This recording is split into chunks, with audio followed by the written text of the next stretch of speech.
Shalom, salam sejahtera bagi kita semua. Perkenalkan, nama saya Michael, mahasiswa UT dari Prodi Sistem Informasi NIM 053775694. Pada kesempatan kali ini, saya akan mempresentasikan tugas 1 sesi 3 algoritma dan pemrograman, yaitu yang nomor 1, membuat rangkuman yang bahan dan materinya dari internet tentang algoritma dan dunia pemrograman komputer. Yang bagian B, sejarah Java dan perkembangannya sampai saat ini. Di sini saya sudah buat rangkumannya.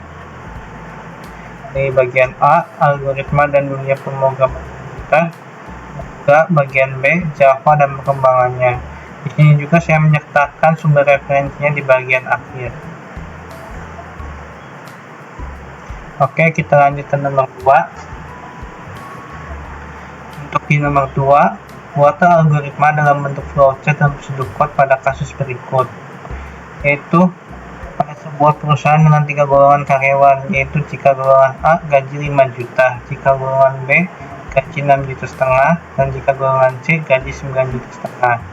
Oke, langsung saja kita beralih kepada flowchart yang sudah dibuat.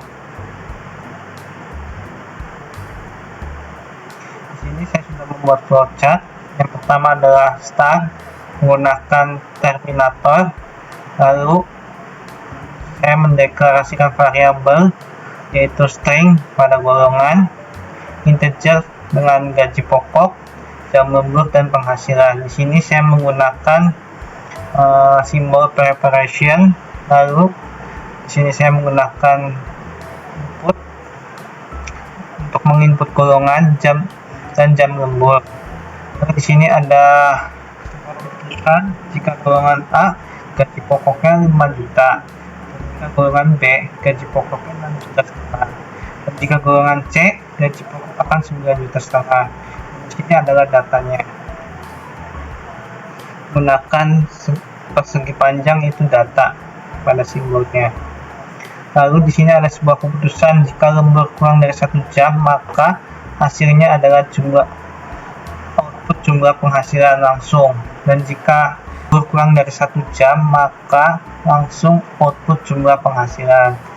Jika lemburnya sama dengan 1 jam, gaji lemburnya itu 30% dari gaji pokok. Jika lemburnya sama dengan 2 jam, gaji lemburnya itu gaji pokok dikali 32%, dan jika lemburnya 3 jam, gaji lemburnya itu gaji pokok dikali 34%. Jika lemburnya itu 4 jam, gaji lembur pokoknya dikali 36%. Jika lemburnya lebih dari 5 jam, maka gaji pokoknya adalah dikali 38%. Setelah itu akan dijumlahkan jumlah penghasilan, yaitu gaji pokok ditambah gaji lembur, dan dikeluarkan output jumlah penghasilan, dan selesai. Gunakan terminator kembali. Oke, di sini saya akan merevisi tugas 1 mata kuliah algoritma dan pemrograman, yaitu bagian pseudocode. Ini saya akan menjelaskan sedikit tentang pseudocode algoritma hitung gaji karyawan yang sudah saya buat berdasarkan struktur pseudocode. Di sini yang pertama adalah start, yang kedua adalah mendeklarasikan variabel yaitu string pada golongan dan pada gaji pokok, jam lembur dan penghasilan. Lalu di sini ada input, yaitu input memasukkan golongan karyawan, yaitu golongan A, B atau C. Input memasukkan jam lembur, yaitu 1 jam, 2 jam, 3 jam, hingga 5 jam atau melebihi 5 jam. Lalu di sini ada suatu proses yang untuk menentukan gaji pokok berdasarkan golongan. Di sini ada sebuah keputusan, yaitu jika golongan A, maka gaji pokoknya 5 juta. Else if jika golongan B, maka gaji pokoknya 6,5 juta. Else if jika golongan C, maka gaji pokoknya 9,5 juta. Jika tidak keduanya, maka akan mencetak golongan tidak valid. Selanjutnya, di sini ada tentukan persentase gaji lembur berdasarkan jam lembur. Jika jam lemburnya 1 jam, maka persentasenya 30% dari gaji pokok. Jika lemburnya 2 jam, maka persentase lemburnya 32% dari gaji pokok. Jika jam lemburnya 3 jam, maka persentase lemburnya 34% dari gaji pokok. Dan jika jam lemburnya 4 jam, maka persentase lemburnya 36% dari gaji pokok. Jika lemburnya lebih atau sama dengan 5 jam, maka persentase lemburnya 38% dari gaji pokok. Dan jika tidak semuanya, persentase lembur sama dengan 0 atau tidak lembur.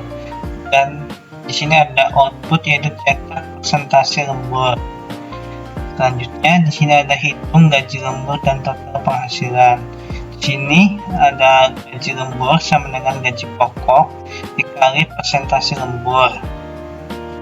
Dan total penghasilan sama dengan gaji pokok ditambah gaji lembur, maka akan keluar output mencetak gaji pokok, mencetak gaji lembur, dan mencetak total penghasilan. Dan selesai. Dan di sini saya sudah mengikuti struktur sudut pada sebuah keputusan seperti 9 keputusan, lalu ada 9.1, 9.2, lanjutnya 92.1 hingga seterusnya. Mungkin itu yang dapat saya sampaikan, kurang lebihnya mohon maaf. Terima kasih.